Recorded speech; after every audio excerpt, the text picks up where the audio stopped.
22h.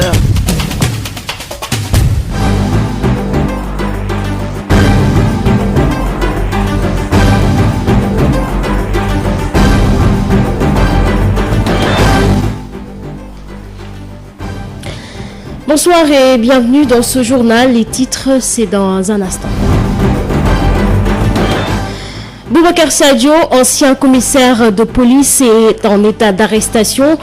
Le commissaire divisionnaire de police à la retraite a été arrêté par la DIC suite à un article contre le président Macky Sall et lui reprochait des propos désobligeants contre le chef de l'État. Et puis à Kaolack, un laveur de véhicules décédé par électrocution. Les habitants de Darou Rahmati et de Médina dans une grande consternation après cet incident. Après le vol de fusil à la brigade des douanes de Moussala, les armes finalement retrouvées dans la nuit du samedi au dimanche, la question du renforcement de la sécurité dans cette localité fait l'objet de plusieurs spéculations. Pendant ce temps, à Kaolack, l'installation du futur commissariat de police dans la commune de Nioro-du-Rip soulève déjà de nombreuses polémiques. L'équipe municipale est accusée par une frange de la population d'avoir morcelé et vendu ce site qui doit abriter le nouvel commissariat, un fait que le président de la commission domaniale nie et menace de porter plainte pour diffusion de fausses informations. À Thiès, les commerçants du marché Moussanté très remontés contre le préfet. Ils déplorent l'absence des services de nettoiement après la décision du préfet de nettoyer le marché. Des commerçants qui menacent de rouvrir le marché la semaine prochaine si les mesures d'accompagnement ne suivent pas. Voilà pour l'essentiel des titres. Tout de suite, le développement. Sud-Soir. Aïssatou Gueye-Ba. L'ancien commissaire de police Boubacar Sadio est en état d'arrestation. Le commissaire divisionnaire de police à la retraite a été arrêté par la DIC, division d'investigation criminelle, suite à un article contre le président Macky Sall. Il lui est reproché des propos désobligeants contre le chef de l'État à travers une lettre ouverte publiée dans la presse intitulée « Vous n'auriez jamais dû être président », accusant du coup le président Macky Sall d'avoir perverti les principes républicains à travers une délinquance morale, le dossier que nous suivons de très près. Les armes volées au bureau des douanes de Moussala à la frontière avec le Mali sont retrouvées dans la nuit du samedi au dimanche. Des voix se lèvent de plus en plus dans la contrée pour solliciter de la puissance publique et dans les meilleurs délais un cantonnement militaire à Moussala. Boubacar Tamba. Enfin, les dernières 4 armes subtilisées au bureau des douanes de Moussala ont été retrouvées dans la nuit du samedi au dimanche, 3 MK19 et une FAMAS. Des sources dignes de foi indiqueront que celui qui a commis ce forfait a renoncé à la rançon de 30 millions de nos francs qu'il réclamait et appelé le chef du bureau des douanes de Moussala pour lui donner des indications sur l'endroit où il a dissimulé les armes et qui se trouve être sous le pont reliant Moussala au village malien de Maïnamine. Le Pandore de Saraya en charge de l'enquête s'y rendront pour récupérer les armes. La question que l'on se pose et qui pour l'heure demeure sans réponse est de savoir pourquoi ce revirement du malfrat. Nul doute qu'il avait senti les taux se resserrer autour de lui, d'autant plus qu'au mois de mai dernier, il aurait échappé de justesse à un raid de la police malienne qu'il avait localisé dans une maison à Bamako. Pour rappel, le 2 février dernier, le bureau des douanes de Moussala a été cambriolé, 5 armes de guerre étaient emportées et seule l'une d'entre elles était retrouvée. D'ailleurs, avec la détérioration de la situation sécuritaire au Mali, de plus en plus de voix se lèvent dans le Sirimana et le Dantila pour réclamer l'érection d'un cantonnement militaire à Moussala. Boubacar Tambacounda, Sud FM. Boubacar Tamba, 230 conducteurs de moto-taxi Jakarta du Sénégal déplorent l'arrêt brusque du projet de moto-tricycle initié par l'État. En plus, ils réclament auprès de la tutelle les 450 millions qui sont mis à leur disposition dans le cadre de la force Covid-19. Le bureau de la Fédération nationale des moto-taxis du Sénégal et les présidents des 14 régions étaient à Kaolack pour échanger sur les difficultés de leur métier. Mamadou Bari, membre de la Fédération nationale des moto-taxis Jakarta, Jakarta du Sénégal et le président régional de l'association des conducteurs de mototaxi Jakarta de Kola est au micro de Mamadou Camara. Il y avait une convention il y a de cela 2 ans que l'État avait signé avec la fédération des tricycles. Depuis lors, donc le projet est en arrêt. Mais le projet est en arrêt. Donc nous demandons à l'État que ce projet soit finalisé. Le projet est sous la main du ministre du Transport. Depuis le départ, il y avait le ministre Abdoulaye Diop qui avait signé le projet. Mais depuis lors, ils n'ont pas rendu compte au nouveau ministre Omar Youm. C'est pour cela que vraiment le projet n'a pas vu continuer.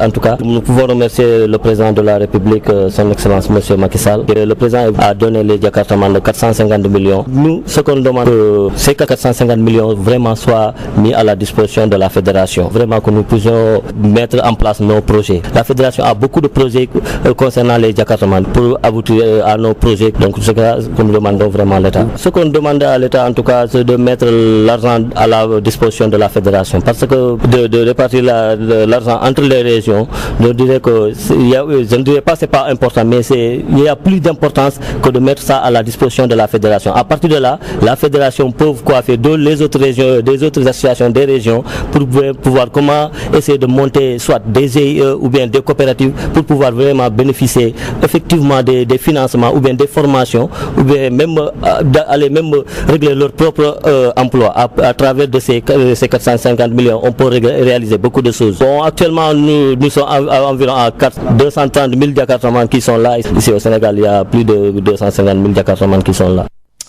Ce dimanche, un laveur de véhicules est mort par électrocution. La victime, Adignas, était âgée d'une 30aine d'années. Une mort par électrocution d'un jeune homme qui a plongé les habitants de Darou Rahmati et de Médina dans la tristesse et dans la plus grande consternation. Et puis installation du futur commissariat de police dans la commune de Nioro du Rip. Une frange de la population accuse l'équipe municipale d'avoir morcelé et vendu le site qui doit abriter le nouvel commissariat de police au quartier Darussalam.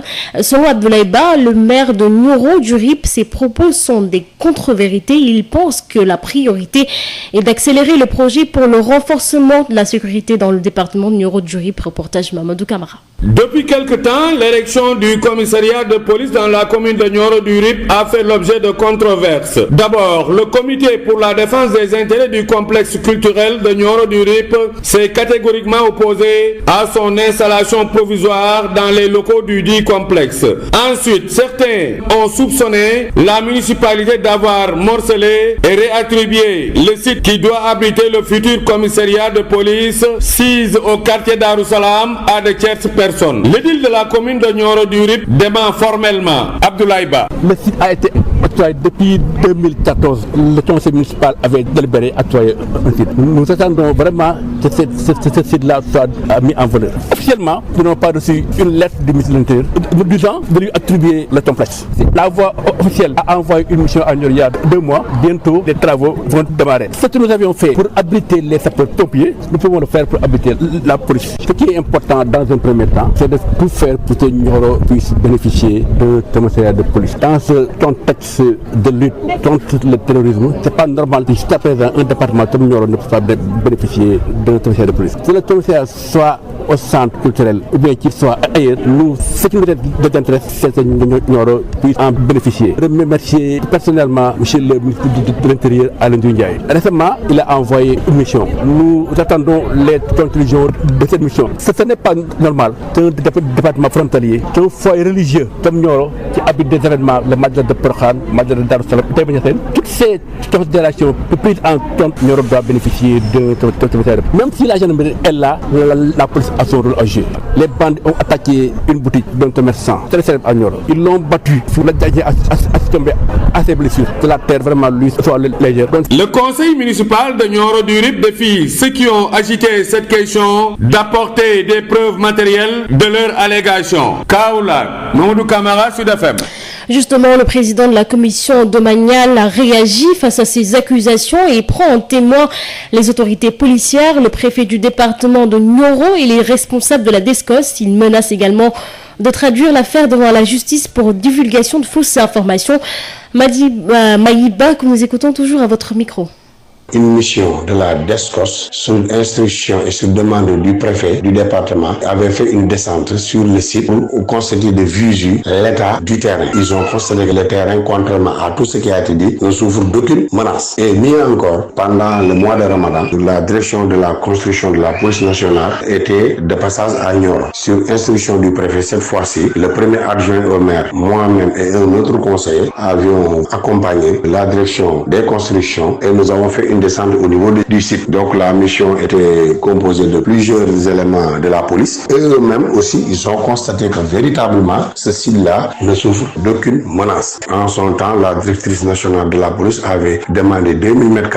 On leur a montré vraiment les 2000 m² et leur dit même que si demain ils souhaiteraient une extension, voilà maintenant une autre réserve qui est là-bas qui pourrait servir d'extension à la police. Des gens s'agitent qui se permettent de dire que la municipalité a vendu le terrain et c'est pourquoi aujourd'hui quand la police était là, qu'ils ont voulu vraiment orienter les autorités de la police vers d'autres sites ou bien vers d'autres cieux, par exemple pour masquer leur forfait. On peut vous montrer le site de la police de visu avec vos caméras et tout, que le site là qui est réservé pour la construction du nouveau commissariat de Nioro reste intact et ne souffre d'aucune menace. Même 1 m² de parcelle n'a été attribué à qui que ce soit. Le site ne fait qu'attendre que les autorités de la police décident pour y construire le commissariat de police ou bien s'ils décident d'aller le construire ailleurs parce que d'autres sites ont été visités pour cette occasion.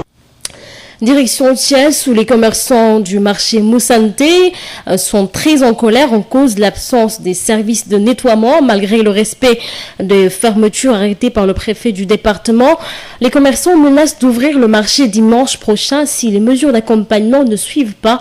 Babacar Ndao. À l'absence des services de nettoiement au marché Moussante, ce dimanche n'est pas du goût des commerçants. Badoumbay, responsable au marché Moussante. Il y a presque 3 ou 4 dimanches. Le marché Moussante respecte l'arrêté. On ferme chaque dimanche, mais on ne nettoie pas. Nous sommes fatigués. Les commerçants disent que si la dimanche prochaine, ils ne nettoient pas le marché, nous allons ouvrir et tout ce qui arrive, nous sommes prêts à la faire. Qui doit nettoyer là? C'est le maire. Mais le maire n'envoie personne ici. Vous faites partie de quelle commune? Thiès Est, de Pape Bassirou Diop. Mais il n'y a personne ici pour nettoyer. Le premier nettoyeur, c'est nous les délégués qui ont nettoyer tout le marché et les mettre dans les camions. Des occupants de Moussante privés d'activité ce dimanche sans explication aucune, c'est fini, martèle-t-il. Si l'arrêté est signé par le sous-préfet, c'est sous l'égide du préfet départemental. Le préfet départemental ne maîtrise pas ce qu'il fait. Il ne le maîtrise pas. C'est nous qui maîtrisons les marchés. Dimanche prochain, si on ne nettoie pas, nous ouvrons nos cantines. Tout ce qui arrive, nous l'assumons. Et si la police vient, il n'a qu'à nous arrêter, nous ramener en prison. Une mesure actée par le délégué Ousmane Baye.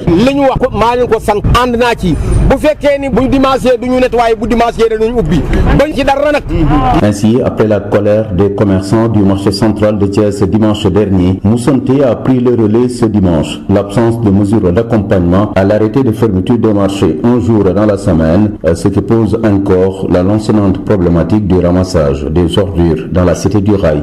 Babacar Ndao, Thiès, Sud FM.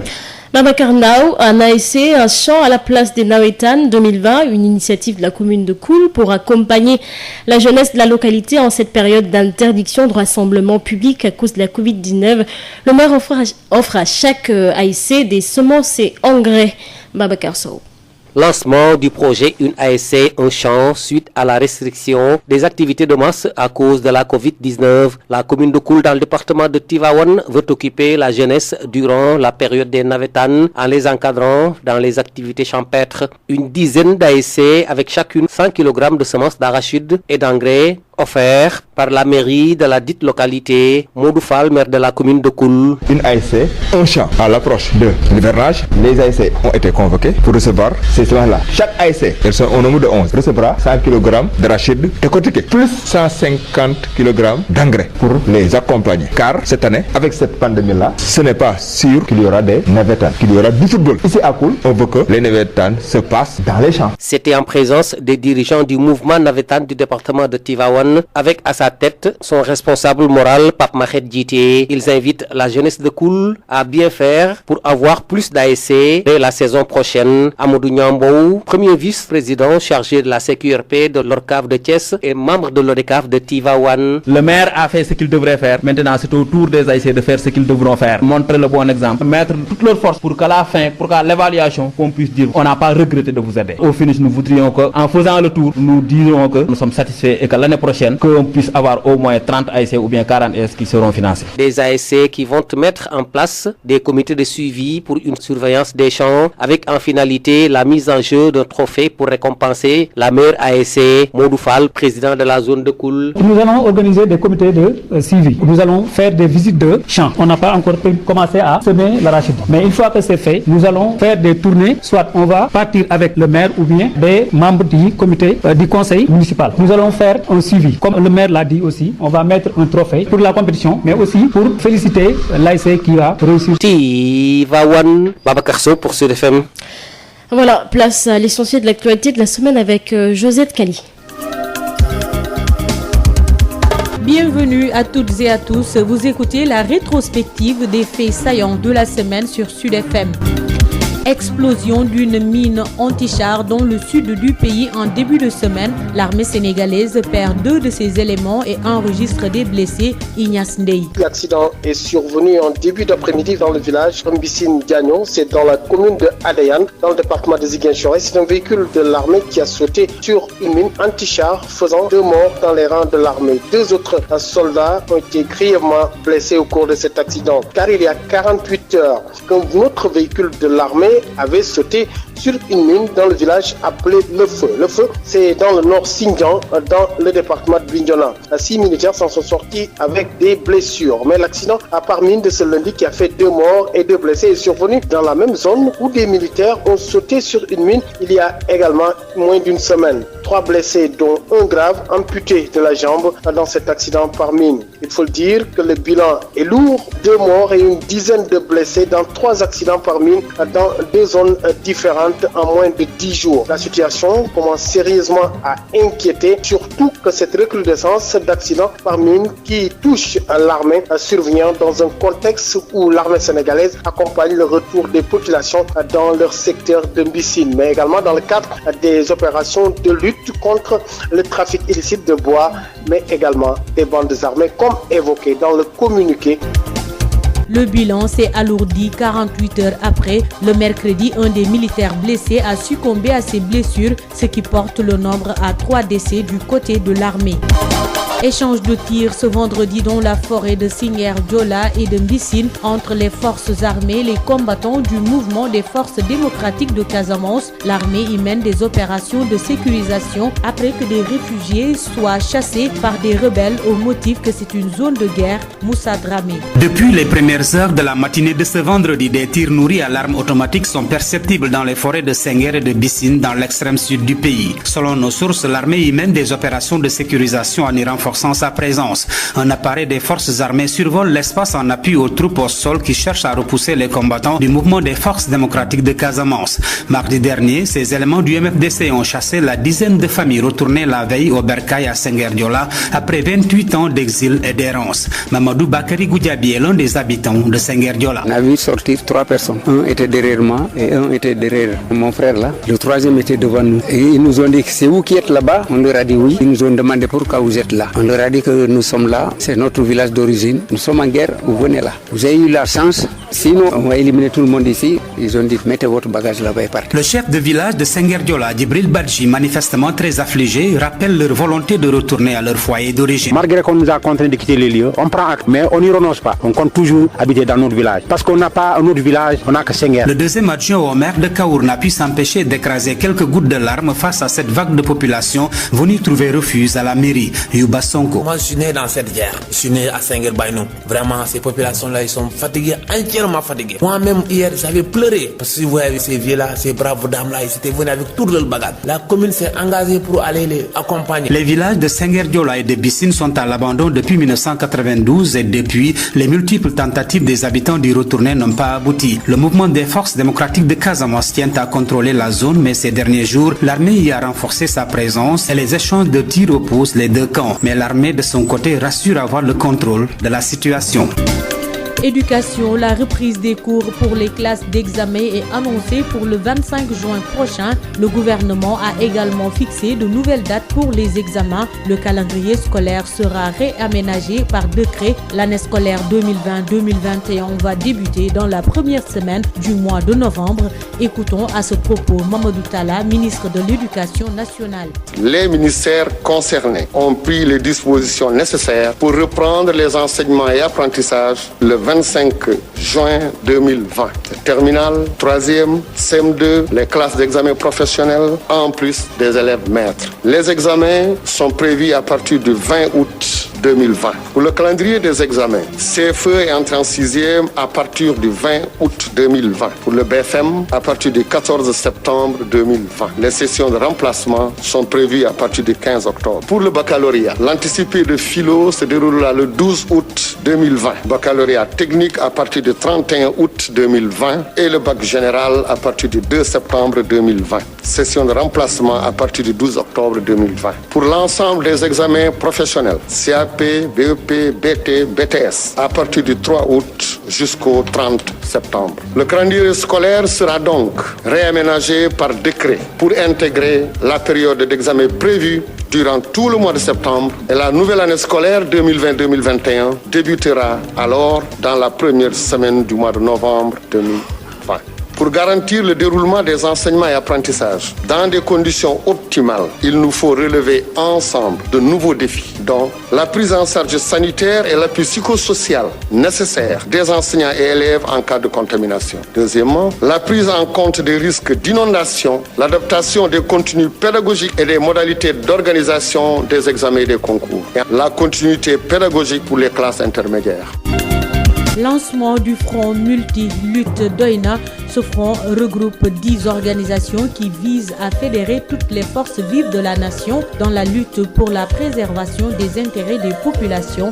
Ismaïla Marcel Colli. Le front multi-lutte Doina vient d'être lancé. Ce front est la jonction de 10 collectifs de lutte contre toute forme d'injustice. Doina pour dire que ça suffit, mais Doina comme message d'espoir dans l'unité et dans la mobilisation, nous dit Guy Marius Sagnan, porte-parole du jour. Fatigué parce que victime de spoliation foncière, fatigué parce que victime de démolition de maisons, fatigué parce que victime d'arriérés de salaire, fatigué parce que victime de licenciement arbitraire, fatigué parce que victime d'une politique d'aménagement, fatigué parce que tout simplement la justice de ce pays est une justice aux ordres, est une justice au service des puissants, est une justice en défaveur des faibles que nous sommes. Fatigué parce que les services de l'État ne sont là que pour défendre les intérêts des puissants de ce pays et des multinationales étrangères. Fatigué parce que même quand vous avez une décision de justice favorable à nos membres, mais il faut courir. Et certains même de nos membres meurent avant que ces décisions de justice-là ne soient appliquées. Nous voulons dire Doina à tout cela. Les membres du front invitent toutes les forces vives de la nation à venir se joindre au front. Il n'existe pas de lutte de seconde zone, mais justement, nous invitons tout le monde à la jonction des luttes. Parce que émiettés, nous sommes faibles. Si nous voulons avoir des chances de faire reculer le président Macky Sall pour qu'il règle le problème des étudiants victimes de AFIP Canada, ainsi que tous les autres problèmes, il faut qu'on fasse jonction. Il est aujourd'hui venu le jour de fédérer toutes nos luttes, ainsi que les luttes de partout au Sénégal. Toutefois, le front multilutte Doina compte mener d'autres actions dans les prochains jours pour la préservation des intérêts de ses membres. Procès Lamine Diack, le délibéré attendu le 16 septembre prochain, accusé de corruption et d'infraction. Le parquet a requis mercredi dernier 4 ans de prison ferme et 500 000 € d'amende contre l'ancien président de l'IDESAF. Des accusations que réfute maître Simon Diaye, son avocat. Nous l'écoutons. Le délit de corruption n'existe pas du tout dans ce dossier. Et nous l'avons démontré pendant toute l'audience, mais plus particulièrement au cours de nos plaidoiries d'hier. On soutient que Lamine Diack aurait obtenu des fonds des Russes pour financer une campagne électorale sénégalaise. On soutient qu'il aurait racketté les athlètes afin que ces athlètes soient retirés des listes des personnes qui se sont dopées. Tout cela ne tient pas la route. Il n'y a aucun élément dans le dossier, à part quelques déclarations, qui tendrait à montrer qu'il y aurait un lien entre des Russes et une campagne électorale sénégalaise, ou en tout cas qu'un éventuel financement puisse avoir comme contrepartie le retrait de certains assets suspectés de dopage. Et vous savez qu'en matière de corruption, il faut un engagement qui est pris par le corrompu avec une contrepartie qu'obtiendrait le corrupteur. Ici, on est à 10 000 lieues de tout ça. Lamine Diack a toujours dit qu'il était un homme indépendant, qu'il n'a jamais demandé de l'argent à personne. Ainsi prend fin la rétrospective de l'actualité marquante de la semaine sur Sud FM Sen Radio. Rendez-vous dimanche prochain.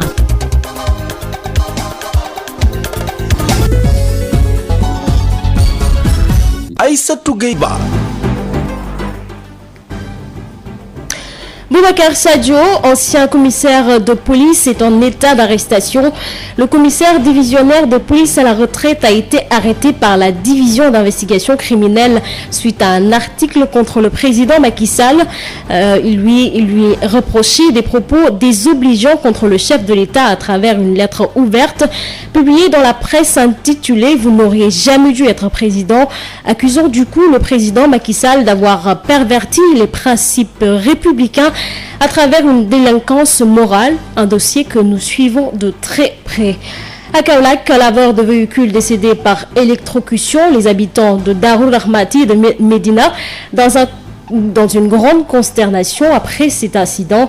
Après le vol de fusil à la brigade des douanes de Moussala, les armes finalement retrouvées dans la nuit du samedi au dimanche, la question du renforcement de la sécurité dans cette localité fait l'objet de plusieurs spéculations. Pendant ce temps, à Kaolack, l'installation du futur commissariat de police dans la commune de Nioro du Rip soulève déjà de nombreuses polémiques. L'équipe municipale est accusée par une frange de la population d'avoir morcelé et vendu le site qui doit abriter le nouvel commissariat, un fait que le président de la commission domaniale nie et menace de porter plainte pour diffusion de fausses informations. À Thiès, les commerçants du marché Moussanté très remontés contre le préfet. Ils déplorent l'absence des services de nettoiement après la décision du préfet de nettoyer le marché. Des commerçants menacent de rouvrir le marché la semaine prochaine si les mesures d'accompagnement ne suivent pas. Voilà pour l'essentiel de l'édition du soir. Merci à Alemsa Nouad qui a assuré la partie technique de ce journal. Le prochain bulletin d'information, ce sera à 0h. D'ici là, portez-vous bien. Excellente soirée à vous.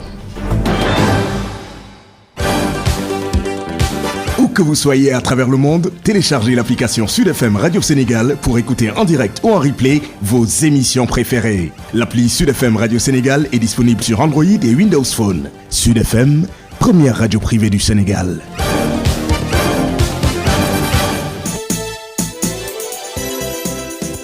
Rôle de l'impôt dans le financement des biens et services publics, les services aux usagers d'ordre fiscal, domanial ou cadastral, impôts, droits et taxes, éducation au civisme fiscal, promotion du consentement à l'impôt.